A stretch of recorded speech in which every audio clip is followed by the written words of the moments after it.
আসসালামু আলাইকুম। আমার নাম সাবিল আহমেদ। আমি সমাজ বিজ্ঞান বিভাগের ১৯-২০ সেশনের একজন শিক্ষার্থী। আমার দেশের বাসা হচ্ছে বগুড়ায়। আমি পড়াশোনাও বগুড়ায় করেছি। আমার স্কুল কলেজ ছিল হচ্ছে millennium scholastic school and college, Jahangirabad cantonment, Bogura. ডাকসুতে আমি যে পদে দাঁড়িয়েছি তা হলো কেন্দ্রীয় সংসদে সদস্য পদে। ওরা যদি আবার আসে, আবার কি সেই মনে করেন আগের মতো পরিস্থিতি হবে কি না, সেখান থেকে আপনি দেখবেন কি এবছর হচ্ছে ভিপি ক্যান্ডিডেট প্রায় ৪৮ জন। সো এটা আমি মনে করি কি এখানে সাধারণ শিক্ষার্থীরা নিজেরাই এগিয়ে এসেছেন তাদের প্রচেষ্টায়। তারা সবাই মনে করেন কি তারা তো অবশ্যই সবাই যোগ্য, কিন্তু তাছাড়া তারা মনে করছেন কি they can be the force of change. তারা একটা পরিবর্তন আনতে পারবে, যেটা হচ্ছে আমরা মনে করেন যা ইউনিভার্সিটির যে অবকাঠামো আছে, তাছাড়া যে পরিবেশের যে পড়াশোনার যে পরিবেশ, এটা আমরা ফিরিয়ে আনতে পারবো। প্রথমত হচ্ছে আমি বললাম যে আমরা এখন একটা ডাকসুটাকে একটা মানে একটা ফেস্টিভ্যাল হিসেবে দেখছি, কিন্তু তাছাড়াও যেমন হচ্ছে আপনি যদি কিছু কিছু সাধারণ শিক্ষার্থী বা হচ্ছে বিভিন্ন যারা রাজনৈতিক প্যানেলের মধ্যে আছেন তাদেরকে যদি জিজ্ঞাসা করেন, অনেকেই বলছে কি অনেকে মনে করেন যেমন অনেক রাজনৈতিক দল হচ্ছে যেটাকে আমি যদি বলি একটু শুনতে একটু যদি ফানিও মনে হতে পারে, সেটা হচ্ছে নিজেদের বি টিম সি টিম নামিয়েছে। তা আমি পার্সোনালি এই জিনিসটা মনে করি না। আমি মনে করি কি এবছর শিক্ষার্থীরা নিজেরাই মনে করেন নিজের আগ্রহেই অনেকে দাঁড়িয়েছেন, আর অনেকে হচ্ছে যেটা আমি বললাম কি তারা মনে করছেন কি তারা একজন যোগ্য ক্যান্ডিডেট, তারা নন পলিটিক্যাল হওয়া সত্ত্বেও তারা মনে করছেন কি তারা পরিবর্তন আনতে পারবেন। তো সেক্ষেত্রে আমি মনে করি কি এই ধরনের কম্পিটিশন জরুরি। হ্যাঁ, মানে শিক্ষার্থীদের এই ধরনের যে অংশগ্রহণ, এখান থেকেই আমি মনে করি কি আমাদের দেশের পরবর্তী যারা লিডার আছেন তারা বের হয়ে আসবেন আর কি। এটা আমিও বিশ্বাস করি কি আসলে আপনি যদি দেখেন এই যে আমাদের এই মধুর ক্যান্টিন সহ এই ডাকসুটাকে বাংলাদেশের সেকেন্ড পার্লামেন্ট হিসেবে দেখা হয়। হ্যাঁ, এখানে যারা জিতেন তারাই কিন্তু ইভেনচুয়ালি হচ্ছে ন্যাশনাল পলিটিক্সে যে একটা অনেক বড় ইম্প্যাক্ট ফেলেন। তাছাড়া যারা হচ্ছে এখানে যেগুলো ছাত্র সংগঠন আছেন, হ্যাঁ, তাদের যে মাদার অর্গানাইজেশনগুলো, তো ইনাদের একটা মনে করেন ডাকসুতে যদি ইনাদের গ্রহণযোগ্যতা থাকে, সেক্ষেত্রে মনে করেন দেশের মানুষজনও মনে করেন এটাতে এ দ্বারা হচ্ছে ইনফ্লুয়েসড হন কি আসলে এনাদের গ্রহণযোগ্যতা কত। হ্যাঁ, সো আমি এখানে মনে করি কি ডাকসুর ভূমিকা মনে করেন আমাদের ন্যাশনাল পলিটিক্সে অনেক বেশি। আর এই জন্যই আপনি দেখবেন কি সব পলিটিক্যাল পার্টি তাদের হচ্ছে স্টুডেন্ট উইং দ্বারা হচ্ছে অনেক জোরসোরভাবে প্রচারণা করছেন। তো সেখানে আমি এখানে পার্সোনালি একজন স্বতন্ত্র ক্যান্ডিডেট হিসেবে মনে করি কি ওনাদের কিছু কিছু যে মনে করেন ইশতেহারগুলো আছে, এগুলো আমি মনে করি অনেক ইম্যাজিনারি, আর এক ধরনের হচ্ছে মনে করেন শিক্ষার্থীদের মিথ্যা আশ্বাস দেয়া। যেমন হচ্ছে আপনি যদি দেখেন কি অনেকগুলা রাজনৈতিক যেগুলো প্যানেল আছেন তারা হচ্ছে প্রস্তাবনা, তারা হচ্ছে ইশতেহারে বলেছেন কি যদি একটা স্পেসিফিক ইয়েতে বলি কি ওনারা পরিবহন সংকট হচ্ছে কেমনে কমাবেন, অনেকে হচ্ছে বলছেন কি বাস কিনে ফেলবেন 50টা, আবার হচ্ছে অনেকে বলছেন কি ওনারা হচ্ছে অ্যালামনাইয়ের টাকা দিয়ে হচ্ছে ফান্ড করবেন।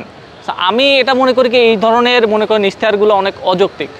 কারণ হচ্ছে আপনি যখন একটা বিশ্ববিদ্যালয়ের অবকাঠামোর মধ্যে আপনি যখন 50টা বাস কিনবেন, এখানে বলে রাখা ভালো কি আমরা আমাদের যে বর্তমান পরিবহন যে ইকোসিস্টেম আছে, আমরা এখানে বিআরটিসি থেকে বাস ভাড়া নিয়ে আমাদের মোস্টলি হচ্ছে যতগুলা 17টা রুট আছে 17টা রুটে সার্ভিস দিয়ে থাকে আর কি বিআরটিসির ভাড়াকৃত বাস।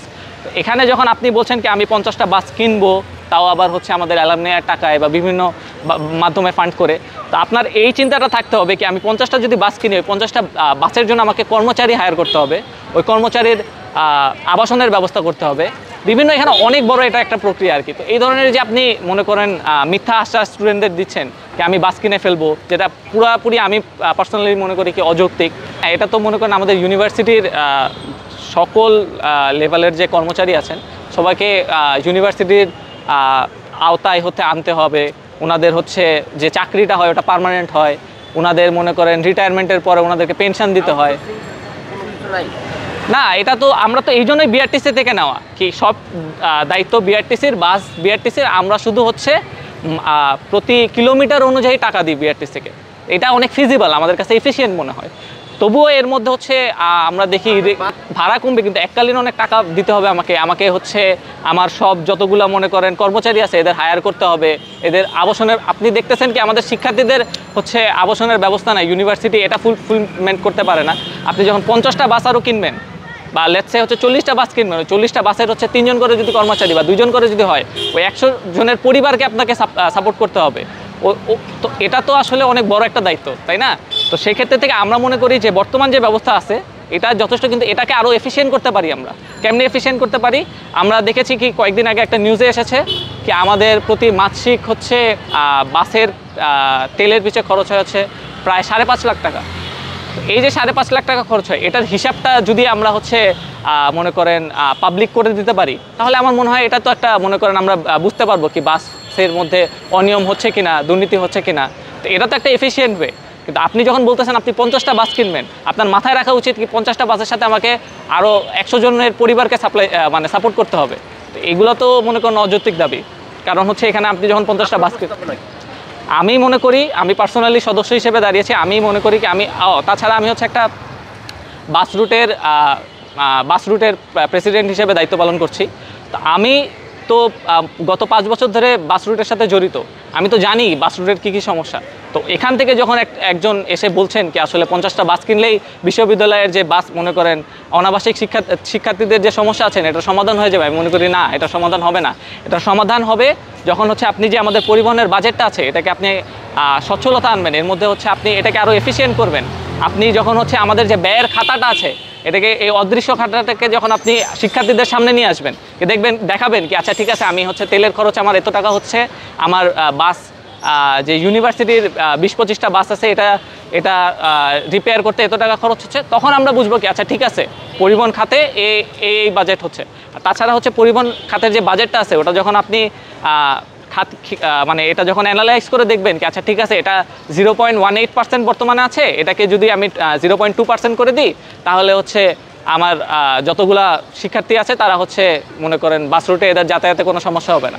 তো এই ধরনের প্রস্তাবনা আসতে পারে, কিন্তু আমি পার্সোনালি মনে করি যে আপনি 50টা বাস কিনলেই বা হচ্ছে অ্যালামনাইয়ের টাকায় আপনি হচ্ছে যদি এগুলো বাস কিনেন তাহলে হচ্ছে এটা সমাধান হবে না আর কি।